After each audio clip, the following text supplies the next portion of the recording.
सुनो, इस चैप्टर के नाम में ही हमें पूरा का पूरा आइडिया हो जाएगा कि हम क्या क्या चीज़ें पढ़ने वाले हैं। इससे जो पुराने वाला चैप्टर था principle of inheritance and variation, उसमें हम लोगों ने क्या देखा था कि पेरेंट्स से कैरेक्टर ट्रांसमिट होते हैं बच्चों के अंदर, यही देखा था ना हमने, यानी कि इनहेरिट हो रहे थे। ठीक है, कैरेक्टर पेरेंट्स से ऑफस्प्रिंग के अंदर आ रहे थे, इसी को हम लोग इनहेरिटेंस बोल रहे थे, राइट। लेकिन किस बेस पे आ रहे थे, किसके आधार पे आ रहे थे, यानी कि जो इनहेरिटेंस हो रही थी वो किस बेस पे हो रही थी, तो नाम है मॉलिक्यूलर, यानी कि कोई ना कोई मॉलिक्यूल होगा जिसकी वजह से इनहेरिटेंस हो रही थी। अब वो मॉलिक्यूल कौन होता है? DNA, right. इस चैप्टर में हम ये सब जानेंगे क्या क्या चीज़ें, कैसे कैसे इनहेरिटेंस हो रही थी। ठीक है, तो सुनो, in the previous chapter you have learn the inheritance pattern and the genetic basis of such pattern. हम अभी पढ़ के आए हैं अपने पुराने चैप्टर में कि इनहेरिटेंस किस तरीके से काम कर रही थी, किस तरीके से जेनेटिक बेसिस था उसके पैटर्न का। जेनेटिक बेस कौन है?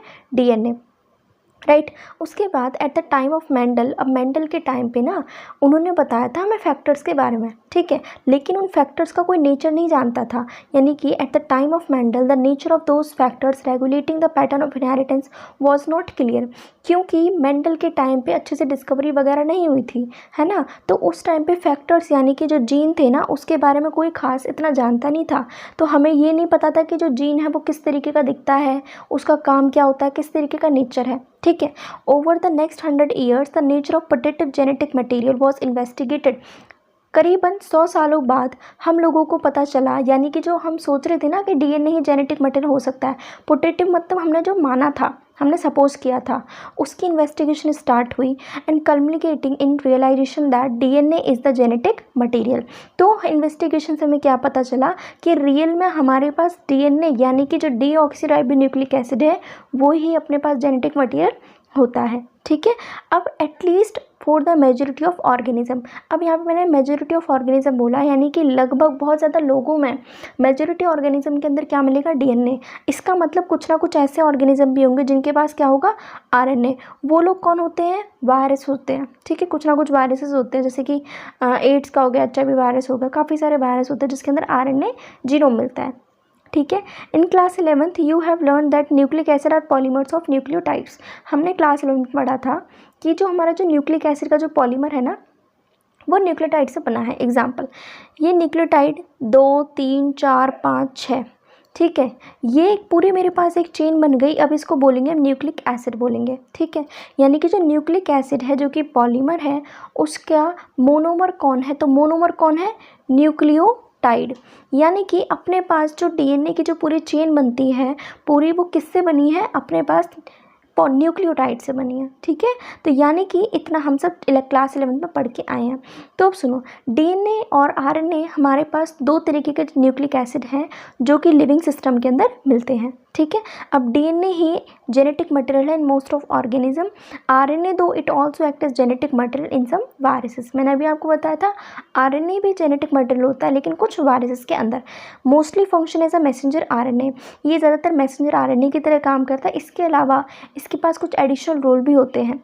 ठीक है, it function as adapter, structural and in some cases it act as catalytic molecule. तो किसी किसी केस में ये अडप्टर मॉलिक्यूल की तरह काम करता है, स्ट्रक्चरल की तरह काम करता है और कैटालिटिक मॉलिक्यूल की तरह।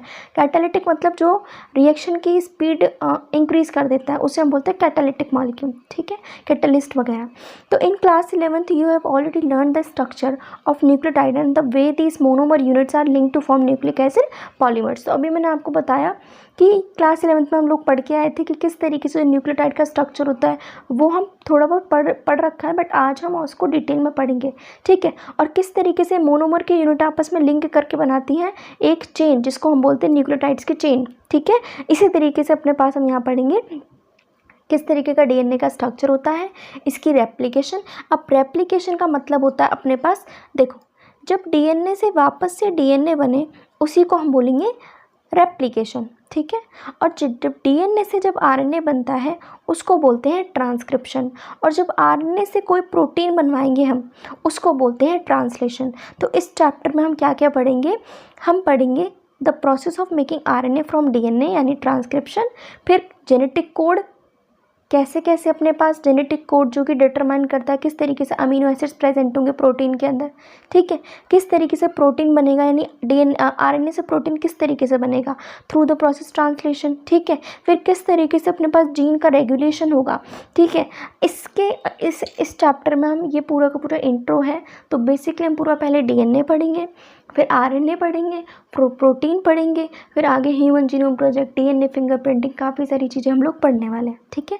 तो आगे सुनो, the determination of complete nucleotide sequence of human genome during last decade has set a new era of genomics. अब ना जैसे जैसे जैसे धीरे धीरे हम लोग आगे बढ़ते गए, हमारे पास अच्छी टेक्नोलॉजी आती गई, तो मान लो एक इंसान है, हमने इस इंसान का पूरा डीएनए खोला, हमने उसके अंदर चेक किए उसके अंदर जो न्यूक्लियोटाइड्स है वो कैसे कैसे प्रेजेंट है, कितने कितने प्रेजेंट है, इस न्यूक्लियोटाइड के आगे क्या आएगा, इस न्यूक्लियोटाइड के पीछे क्या आएगा, ठीक है। यानी कि हमने पूरा का पूरा एक तरीके से पूरा उसका जीनोम हमने खोल के चेक किया, ठीक है।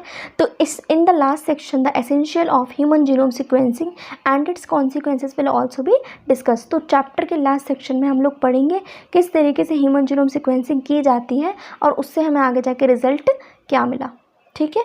तो late us begin our discussion by first understanding the structure of most interesting molecule in living system, जो कि कौन है, डीएनए। तो सबसे पहले हम इसमें डीएनए के बारे में ही पढ़ने वाले हैं, ठीक है। In subsequent section we will understand the why it is most abundant genetic material. तो इसमें हम आगे जानेंगे भी कि क्यों डीएनए ज़्यादा लोगों में पाया जाता है और इसका रिलेशनशिप क्या है आरएनए के साथ में, ठीक है। आगे आता है डीएनए। अब डीएनए के बारे में हम जानते हैं। तो डीएनए क्या है, लॉन्ग पॉलीमर है डीऑक्सीराइबोन्यूक्लियोटाइड्स का। अब डीऑक्सी मैंने क्यों बोला, क्योंकि डीएनए के अंदर ना अपने पास एक OH ग्रुप यहाँ पे एब्सेंट होता है, इसलिए हम उसको बोलते हैं डीऑक्सीराइबोन्यूक्लियोटाइड, ठीक है। तो डीएनए एक लॉन्ग पॉलीमर है। अब डीएनए की जो लेंथ है वो हमें बताती है, देखो मान लो ये एक मोती की माला है, 1 2 3 4, इससे में क्या पता चल रहा है भाई ये इतनी मोती की माला है, यानी कि माला काफ़ी छोटी है। अगर मैं बोलूँ एक माला के अंदर 100 बीड्स हैं, यानी कि वो माला काफ़ी बड़ी हो गई। इस तरीके से हम यहाँ पे बोलते हैं कि जो डीएनए है हम उसकी लेंथ को पता लगा सकते हैं उसके अंदर कितने न्यूक्लियोटाइड प्रेजेंट है।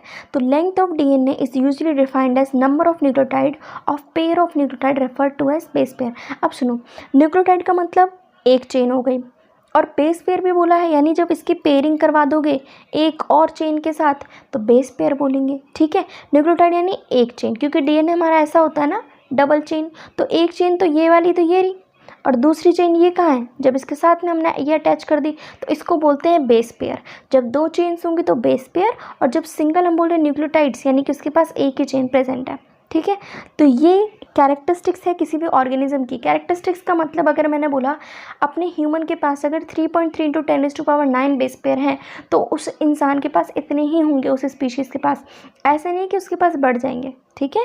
तो सुनो एग्जाम्पल दे रखा है अपने पास बैक्टीरियोफेज जिसका है साई × 174, उसके पास कितने न्यूक्लियोटाइड है, 5386 न्यूक्लियोटाइड्स प्रेजेंट है उसके पास। और बैक्टीरियोफेज लैम्डा की अगर मैं बात करूं तो उसके पास है 48,502। तो देखना हम हमेशा शुरुआत करते हैं कम से ज़्यादा की तरफ, तो धीरे धीरे करके हम ना पहले अपने पास इसके पास कितना था 5386, 5000 के समथिंग, फिर बढ़ा लो 48,000 पे आ जाओ, ठीक है। फिर धीरे धीरे हम आगे आएंगे। एस्चरिचिया कोलाई के पास अब कितने बेस पेयर होते हैं, 4.6 × 10⁶ बेस पेयर। अब देखो कितने ज़्यादा इंक्रीज हो चुका है, ठीक है। तो याद रखना अगर मैं ह्यूमन डीएनए की बात करूँ वो भी सिर्फ हैप्लॉइड कंटेंट की, तो उसके पास होते हैं 3.3 × 10⁹ बेस पेयर। और अगर मैं इसका 2n निकालूँ तो इसको 2 से मल्टीप्लाई कर लेना, आंसर आएगा 6.6 × 10⁹ बेस पेयर। तो ये अपने पास यहाँ पे डीएनए के बारे में बताया है कि किसके पास कितना हो सकता है, किसके पास कितने न्यूक्लियोटाइड होंगे, किसके पास कितने नहीं होंगे, ठीक है। अब अगर बात करें कि जो पॉलीन्यूक्लियोटाइड की जो चेन है वो कैसी होती है, तो सुनो let us recapitulate the chemical structure of polynucleotide chain, है ना। तो अब सुनो चेन के बारे में हम स्ट्रक्चर जानने से पहले हम पहले पढ़ते हैं जो न्यूक्लियोटाइड है वो किन चीज़ों से बना है।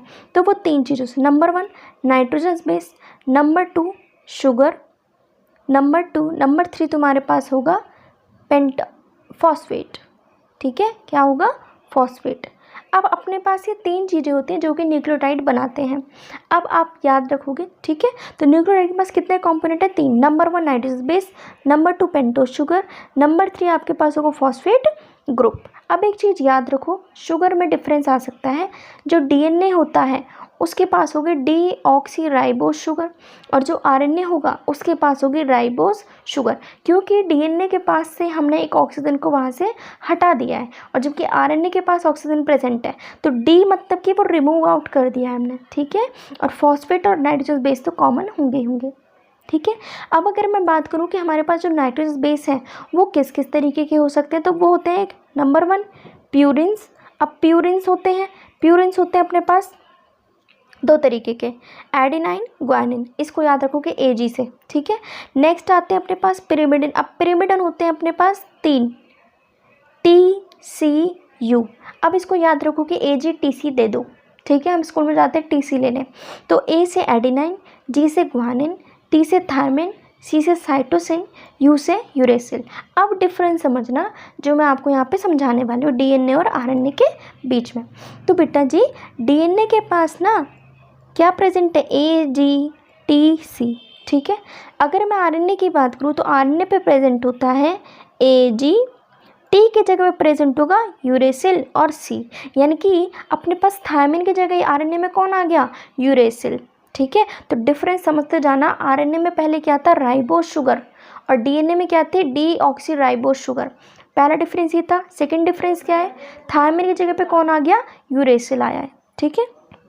तो सुनो, अपने पास 2 तरीके के नाइट्रोजन बेस होंगे, number 1 purines adenine guanine, number 2 pyrimidine cytosine uracil and thymine.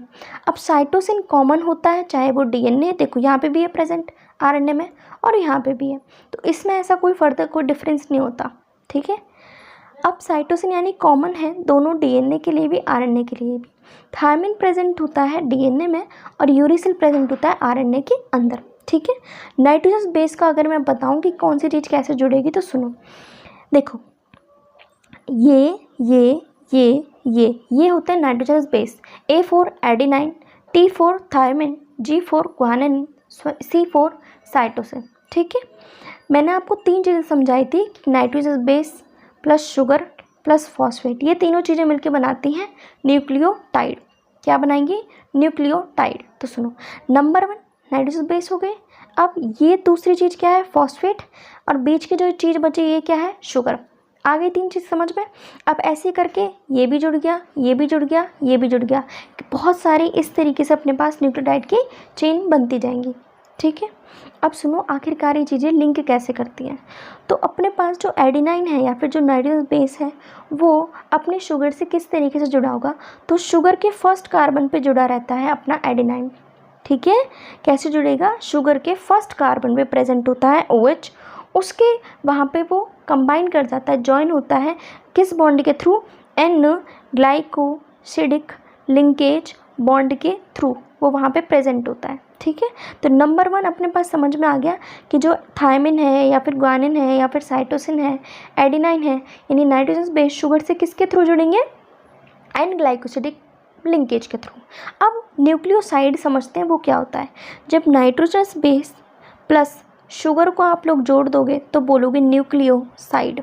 अब न्यूक्लियोसाइड यानी N4 नाइट्रोजन बेस, S से याद रखो कि शुगर, और न्यूक्लियोटाइड क्या था? जिसमें नाइट्रोजन बेस शुगर फॉस्फेट, जब तीनों मिलते हैं टाइड T4 3, तो न्यूक्लियोटाइड यानी कि जिसमें तीनों की तीनों चीज़ें प्रेजेंट हो न्यूक्लियोटाइड, और जिसमें 2 हो यानी न्यूक्लियोसाइड सिर्फ नाइट्रोजन बेस और शुगर प्रेजेंट होगा उसको हम बोल देंगे न्यूक्लियोसाइड, ठीक है।